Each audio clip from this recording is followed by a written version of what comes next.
can you say hi? Hi. Shortly after Violet was born, the family contacted us.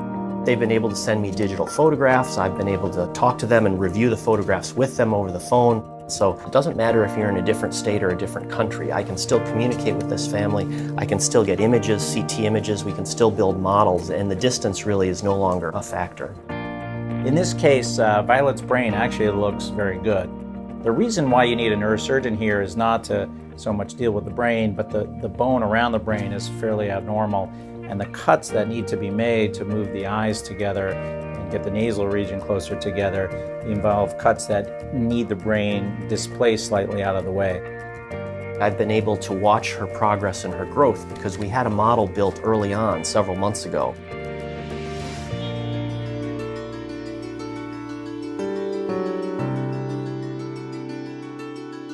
We had one made just several days ago, and we can see the changes, we can see the growth, we can see the changes in the bony dimensions. And I actually feel like I know her because I've seen that model change and grow over the last several months. Three-dimensional printing in some ways has been a natural extension of what we've done in simulation from our very beginning. It allows us now to produce exact reproductions of child anatomy that allow the surgeons at Children's within the setting of simulation to be able to do the surgery before the surgery. Dr. Mira and Dr. Proctor became kind of what we call our early adopters. It just felt so natural to them to be able to take anatomy that typically they would have to wait to get to the operating room to really get their hands on. I realized that this is going to be a real game changer. The value of a model like this is huge. This gives me the ability actually to see on this model better than I will in the operating room. So I can see and feel the trajectory, for example, of where we will have to make certain cuts. And that's never been possible before.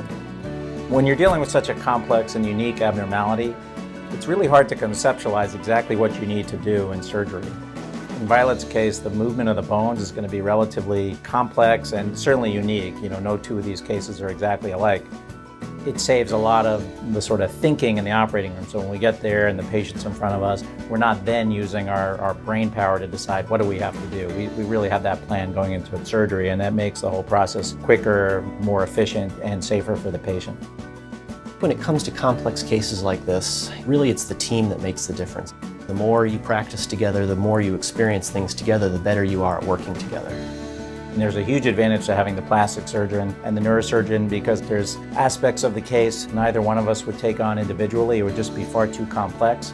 And the other components of the team, such as the anesthesiologist and the nursing team and the simulation program, are all key to getting a good outcome. And then it's the post-operative care, the ability to go to an ICU where I know, boy, we've got some of the top intensivists really looking after this child who may be somewhat sick after such a large procedure. In centers where they don't have as collaborative a team approach, it would be really hard to take on these very difficult cases.